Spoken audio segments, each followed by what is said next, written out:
Untuk benda korang yang tu baru kat apa channel yang ni, berlaku jangan lupa ketika tekan itu, itulah button adalah bad subscribe. habit yang tak digalakkan, tak diendorsekan oleh saya. Itu hanyalah duduk sambil angin cantik, tengok. Yo, keep some china, check it now. It's some Samaza, right out the bottle. Wow. Update logic straight to your screen. Kasim Challenge, Pollington, clean. Benda tu apa yang berlaku ketika itu, itulah adalah bad habit yang tak digalakkan, tak diendorsekan oleh saya. Itu hanyalah duduk sambil angin cantik, tengok pula kena kopi, ambil aku video aku Ustaz bro. Macam tu je. Okay, tak apalah, saya faham. Orang tak suka, maybe bad habit itu ini. Tapi kalau kau nak slowly nak tarik aku ke arah yang kenapa endorse? Siapa endorse? Siapa galakkan? Tak ada siapa galakkan. Bukannya aku cakap, hai marilah cuba ni. Tak ada. Datang Malaun yang mana-mana pula tiba-tiba mengucapkan tahniah kepada saya. So saya tahniah tu itu sarkastik. So kau bermula dengan sarkastik, saya balas balik. Itu yang famous keluar tu. Kan dok sibuk orang dok ajuk-ajuk tu. Saya cakap kan, teruskanlah sarkastik tu. Itu maksud saya. Kenapa? Why stop there? Kita tarung 15 juta dah kan. Saya sokok dalam tu. Mana komen kau tak ucap tahniah pun dalam tu.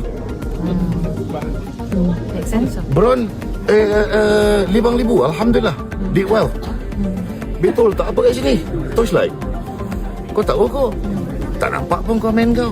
Kau cakap je lah, kau saja nak komen. Cakap je. Tapi kau takkan mengaku sebab kau berlindung di sebalik benda tu. Saya faham lah. Saya faham. Mungkin sekarang ni penunggang kesihatan punya musim. Penunggang agama dah habis. So, go ahead. No problem. Cakap je benda tu. Tapi kau janganlah tabu orang ni endorse. Jangan macam tu. That's not nice. So jadi kat sini, since you guys ada kat sini, saya nak ambil kesempatan, saya nak mohon maaf kepada semua yang tegur saya pasal perbuatan bad habit tu. Selama saya guna social media, kepada semua yang tegur elok-elok, saya minta maaf. Even saya rasa KKM tak ada sebut apa, tak ada cakap apa-apa. Tapi tak apa, kita masukkan KKM sekali. Tak apa. Saya minta maaf kepada KKM, kepada pasal konten tu semua. Takkan berlaku lagi, I promise you. But saya takkan minta maaf kepada penunggang tu. Saya takkan minta maaf kepada semua orang yang komen-komen yang buruk-buruk, yang komen melampau-lampau dalam thread. Saya takkan minta maaf kat dia orang. Saya kena firm mereka benda-benda macam ni. If you guys komen benda-benda macam tu, itu menggambarkan korang punya akhlak, tak melambangkan saya punya akhlak. Jangan tuduh saya duduk dalam tu, oh Zul ni arrogant celah. Mana aku minum kopi? Then kalau kau nak tegur, kau tegurlah betul-betul.